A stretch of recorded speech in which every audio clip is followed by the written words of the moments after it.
Hello guys, welcome to our YouTube channel. ഇന്ന് ചെറിയൊരു വ്ളോഗാണ്. ഇന്ന് ഞാൻ പരിചയപ്പെടുത്തുന്ന ഒരുപാട് സിനിമകളിൽ ഇന്ന് കണ്ടിട്ടുള്ള ഒരു ഷൂട്ടിംഗ് പ്ലേസായ പാണൻകുട്ടി പാറയാണ്. വെള്ളിമൂങ്ങ, മേരിക്കൊണ്ടൊരു കുഞ്ഞാട്, എൽസമ്മ എന്ന ആൺകുട്ടി എന്നീ സിനിമകൾ ഈ പാറയിൽ ഷൂട്ട് ചെയ്തിട്ടുണ്ട്. തൊടുപുഴയിൽ നിന്ന് വരുമ്പോൾ മടക്കത്താനത്ത് നിന്ന് ലെഫ്റ്റ് തിരിഞ്ഞ് 1 കിലോമീറ്റർ സഞ്ചരിച്ചാൽ ഇവിടെ എത്താം. ഇത് അത്യാവശ്യം വലിയൊരു പാറയാണ്. ഇതിന്റെ നടുവിലൂടെ ചെറിയൊരു അരുവി ഒഴുകുന്നുണ്ട്.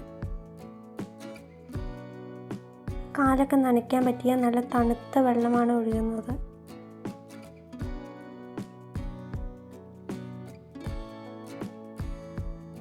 തൊടുപുഴയിലുള്ളവർക്ക് വൈകുന്നേരങ്ങളിൽ റിലാക്സ് ചെയ്യാൻ പറ്റുന്ന അടിപൊളി സ്പോട്ടാണിത്. പിന്നെ ഇവിടെ വരുമ്പോൾ വൈകുന്നേരങ്ങളിൽ വരാൻ ശ്രദ്ധിക്കുക. ഉച്ചയ്ക്ക് ഇവിടെ ഭയങ്കര വെയിലാണ്.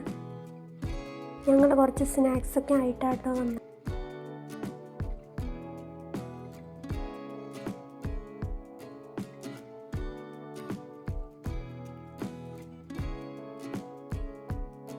വൈകുന്നേരം ആവാറായി. ഒരുപാട് ആൾക്കാരൊക്കെ വന്നു തുടങ്ങി. ഇനി അടുത്ത വീഡിയോ കാണുന്നവരെ ബൈ.